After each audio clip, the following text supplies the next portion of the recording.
Next up, a little news you can use to protect yourself from scammers. You'll likely recognize some of these. You owe money for unpaid tolls. Click this link. Your McAfee subscription has expired. Call this number. Your Amazon account is frozen and password needs to be reset. Click here. All examples of phishing texts or emails designed to steal your personal information and ultimately your money. Carolina Impact's Jason Terzis joins us with the story of how one local organization dealt with potential threats while undergoing a move. Well, the word cybersecurity, it refers to any technologies, practices, and policies designed for preventing cyber attacks, or at least limiting their impact.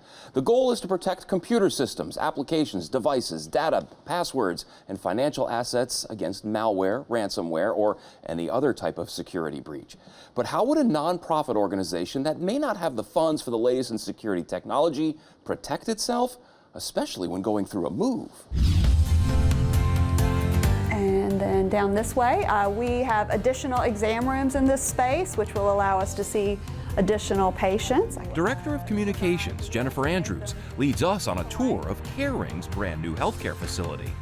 This is a new space we're able to have. This is the medical assistance space. This is a homecoming of sorts for us. We are back in the community where it all started. Originally founded as the Community Health Association, the Caring story dates back 70 years.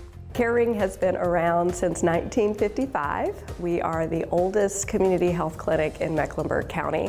We were started by a community health nurse, Maribel Connerat. She wanted to help create a bridge for the divide between those that had and those that did not have as it related to health care. Today, Caring staff continues that very same mission and vision, providing healthcare services for the uninsured, underinsured, or those lacking access to affordable health care. We are serving around 8,000 individuals a year. Over its 7 decades, Caring has called multiple buildings home, from Brevard Street in the 60s and 70s to 7th Street in the 80s and 90s to 5th Street in the 2000s. And now in 2025, after construction was completed and official opening ceremonies held in February, Caring is now in its brand new headquarters on North Graham Street. This new location is going to allow us to not only grow, but continue to deepen the services that we're offering. The nonprofit employs 80 people, but none in information technology. So when an organization of this size picks up and moves across town, what happens with all the infrastructure? And what are the chances of leaving the door open for potential security breaches? What's your infrastructure going to look like? Where's all your network connectivity going to go? Nonprofits are especially vulnerable in the space as it relates to cybersecurity, and they don't want us to be a target. And that's really where Aparo comes in. We're here to be thought partners for the nonprofits around the technology space. Caring partnered with Aparo, a Charlotte-based nonprofit whose mission is to help other nonprofits. So a nonprofit reaches out to us. We have an initial conversation through what we call our tech therapy program, which is our advice and guidance.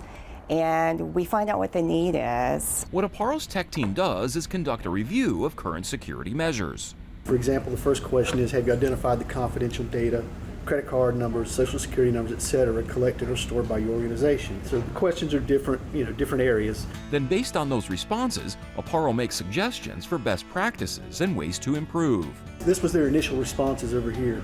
We'll plug their answer in here and it will give them a score. So a lot of nonprofits don't think that these bad actors out there want their data, and they do. We've been on this project for the transition for about a year now. So after the cybersecurity assessment, went to our board of directors to make sure that this was an uplift that we wanted to do, to adopt new tools, make sure that it was within our budget to be able to afford to do so. You can see where it's been populated with specific remediation tasks, and they've been ranked as a high, low, or medium priority. They were able to provide us with tools and recommendations that we adopted, and part of it led to our securing a new technology vendor that's been able to help support us on a charitable basis to make sure we're closing those gaps. The technology vendor Aparo connected Caring with was Matthews-based Divergent IT.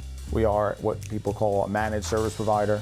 We like to call ourselves more of a technology solution provider, so an acronym of TSP. We do predominantly all of the cybersecurity that organizations, small businesses, from 1 up to 250 user environments are required to have. Matthew Galini co-founded Divergent IT with the intention of investing and empowering in Charlotte's communities. As part of that mission, he's made giving back a priority. So Divergent IT does work in the nonprofit sector, pro bono, meaning they don't get paid for their services. We're here to serve, right? And when you talk to some of these nonprofits and you see what they're doing for the communities, like I said, that we're living in, that we want to be in. Like, we would never be able to do that reach on our own. So being able to support them at what we are exceptional at, you just see their eyes light up like, oh my God, you're willing to help. Absolutely, we're gonna help. We wanna help. We don't want to just be, your IT company. We do want to be that partner. They've assisted us with other tools like Microsoft Office 365 explorations, with us understanding how we can utilize volunteers to support our various needs as well. It's not every day that a business, or in this case nonprofit, picks up and moves its entire organization. And that obviously brings up multiple challenges. They needed someone like us to go in, set up all of the IT infrastructure, whether cabling, firewalls, access points for Wi-Fi, right? Security, access control, cameras, right? We did all that, set up all the new machines, make sure they can get logged in, make sure it's safe, make sure it's secure, and give them, to support at the end, hey, I want to move my monitor from here to here. Can you help with that, right? Absolutely.